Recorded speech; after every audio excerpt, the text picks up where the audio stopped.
Thank you very much. First order of business is to tell you that someone outside asked me if they could start a write-in campaign for the election. The answer is no. And then someone asked me a few minutes ago, said, why didn't you run again this year? We really wanted you to run again. I said, has anybody been watching those TV commercials lately? That'll give you a good reason as to tell you why. But let me first say, and honestly, it is an honor, it is a privilege to be here with you tonight. It is a golden opportunity for me. You know, I said to someone in the office the other day, I feel like I'm starting what we call the last, the last speech before CBIA, the last this. And it's going to be a long trail over the next 2 months. But for me to be with all of you, the business leaders of our state, the people who really make things work, it is an honor. And I truly appreciate the opportunity to share with you tonight a few thoughts and a few ideas about where we have been. And I think you'll listen to Mark about where we might be going. I do also want to say that, and I'll say this several times, probably tonight and over the next couple of weeks, it has been my honor to serve as governor of this great state. I never, in my wildest dreams, thought that I would be governor of Connecticut. First of all, I was born in Norfolk, Virginia. Mark Warner, some of you may know, was the governor of Virginia. Mark and I were at an event when he was governor. I said, Mark, what's the irony here? You're the governor of my home state, and I'm the governor of your home state of Connecticut. And he said to me, he said, well, why don't we just take these terms, and then, in a couple of years we'll switch, and you can come back to Virginia. It didn't work that way. But let me talk a little bit about where we are in the state, some of the things that I think we've accomplished, and hopefully some of the places that we hope to be taking us as a state. As much as government and as much as politicians like to take credit for everything, I know who has been down in the trenches and making things work. And especially in these last couple of years. It's really not been so much in the trenches as it has been in the economic abyss, and I think all of you can certainly appreciate that. But we're here today, and you're here today, and I think that speaks volumes for where we've been and where we're going. It talks about perseverance, and it talks about survival, especially these last 2 years. People often ask the governor, what is your role? I mean, the governor, you write policy, you talk about legislation, you sign bills, you prod the legislature, you push and you shove, but really, what do you do? What are some of the things that you really try to focus on? And I think my role as governor these last couple of years has really tried to foster an environment, if you will, for our business community, a place where we could not only survive, but thrive. And I know that that's difficult when you're sitting here thinking and you're looking at the bottom line saying, how can we thrive in this business? But we have to create an atmosphere, or at least try to think, in some people's minds, it's always, just don't make things worse. Don't let us get in any more government regulations. Don't overburden us. Just keep things better for us, and we'll do business on our own.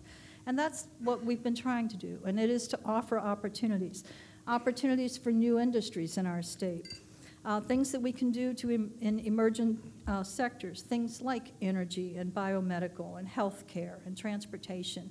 And we've fostered that kind of environment for those growth industries in the last couple of years. Part of my role is to support those that have been part of our landscape for a number of years, certainly aerospace, agriculture, manufacturing. 2 years ago, when the credit started to dry up and we saw lots and lots of businesses saying we simply can't get any money, I formed a consortium of community banks to help us keep the lending going, to keep money available, and it worked. And our businesses were grateful that we had that opportunity when banks couldn't give them that opportunity. Last year, I signed legislation. I see our commissioner from DEP and Economic Development and our folks here from CBIA who helped us work on legislation talking about the permitting process. If there's one thing I've heard from all of you in the last couple of years, it's get rid of the red tape, or don't make it so long that we are all frustrated. It can't take 18 months to get a permit, or 2 years. Cut down the time that it takes for us to get through the permitting process. And with the legislation and with the most recent report from our DEP, we're on the right track, and we're not only listening to what you have said to us, but we are actually doing something about it, and hopefully we'll change the landscape there in the next couple of years. Our permitting bill that actually streamlined the permitting process now balances business, your needs, your concerns, without, we think, without undermining in any way the environmental protections that everyone has said we need to keep in place. We were the first of many states, not many, a few states actually, to commit money to stem cell research. Now, this may not sound like a big deal to a lot of folks, but we committed a lot of money, $100 million. And we've seen the results of that commitment, and we've seen where it's taken us as a state. We have two of the finest research universities right here in Connecticut, and they're on the cutting edge of new technology, new patents, all using this stem cell research. I couldn't be prouder. I feel like the politician that I was talking about earlier that takes credit for everything. I don't mean to in this case.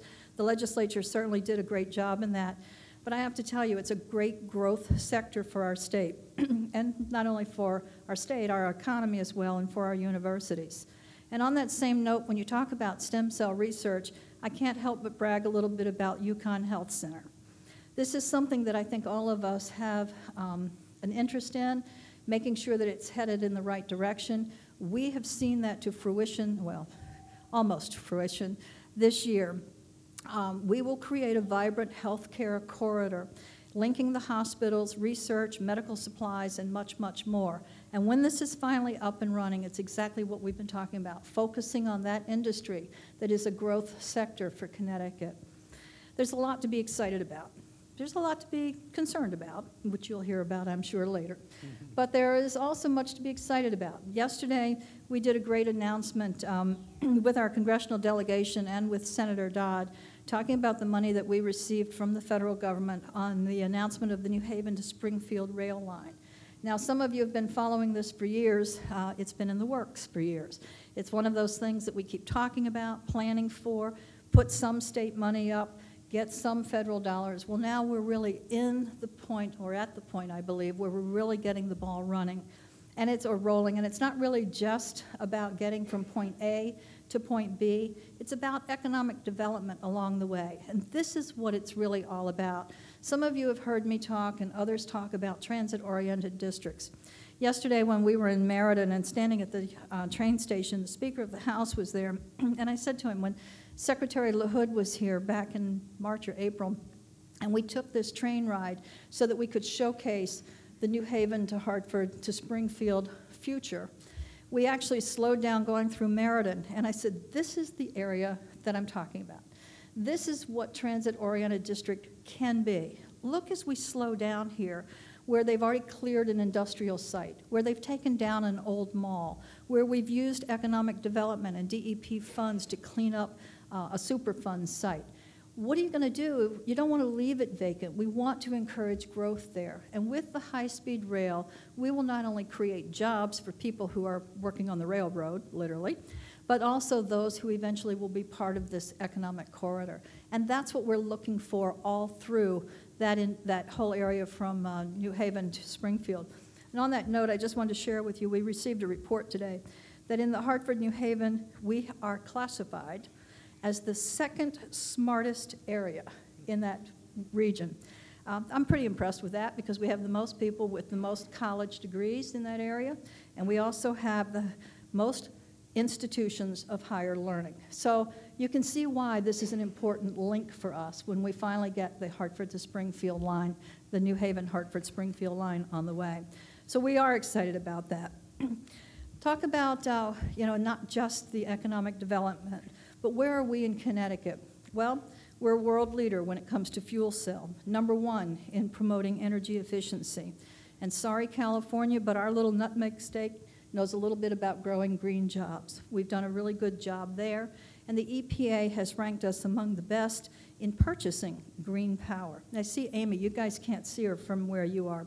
Amy Marilla is the commissioner of DEP. Every time I talk green, she just sits there and goes like this, because she's excited by this too. She's excited about what it does for Connecticut. And it's not just the jobs, it's not just the economy, it's being a green state and promoting green technology.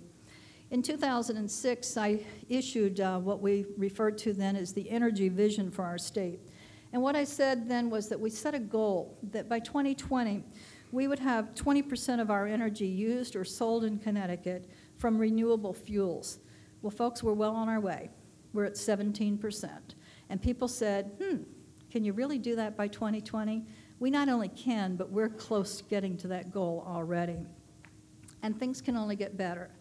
We have a solid plan to accommodate electric vehicles. Now, this may not sound like a whole big industry to you. We're pretty excited about it because they definitely are coming. Chevrolet and Nissan chose Connecticut to be among their first test sites in their first market. And BMW has just announced that Connecticut is only one of 4 states that will be in the test markets for the new EVs. We have made that happen and be possible in Connecticut, and that's important for us and for our future as well. This last year, I signed legislation for more green jobs training and for investment in renewable energy, business incentives for energy efficiency. And just last week, I was on hand to cut the ribbon for the PES industry company in Wallingford. Now, this business, their whole business really is about energy efficiency, energy efficient lighting and installation. And they were talking about how much they've grown in the short time they've been here and how they've branched out to other states already. I said, quit talking to other states. We can do more right here in Connecticut, and we believe that we can. But here's a company that's already talking about how good we have been in helping them to understand and to get the message out about renewable energy, about energy efficiency. That's their whole business, and they are capitalizing on that. It's a prime example of how green industries thrive with the support of the state.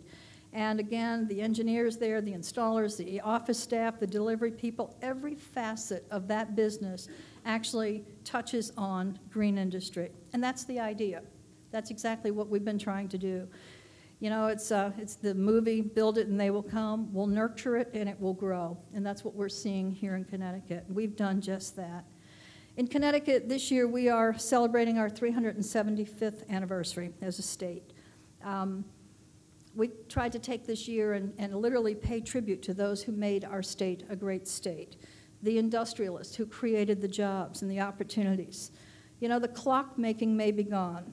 Textiles may be gone. The brass mills and the factories are part of our precious past. But there is a new landscape out there, and it shines, and I think it shines with bright opportunities. Renewable energy, as I talked about, healthcare, smart transportation, and the greatest asset of all, the people in this state. And the people that we claim to have the highest, smartest, most skilled workforce in the nation. You've heard me say it before. I would be bragging if I couldn't back it up, but I can back it up with facts. And that's because of you, the people of the Connecticut business and industry, the people who are resourceful, who are resilient, and in these past 2 years who are survivors. And we say thank you. It has indeed been my pleasure to be your governor. It's been my honor to be your governor. And I wish all of you the very best. And don't forget to vote next week. And don't take anything for granted. We are a good state with good people, good opportunities, and I think that we're headed on the right track. We've got a bump in the road in our nation, but we can survive this, and in fact we have. So thank you again for the opportunity to be with you and the opportunity to serve as your governor. Thank you.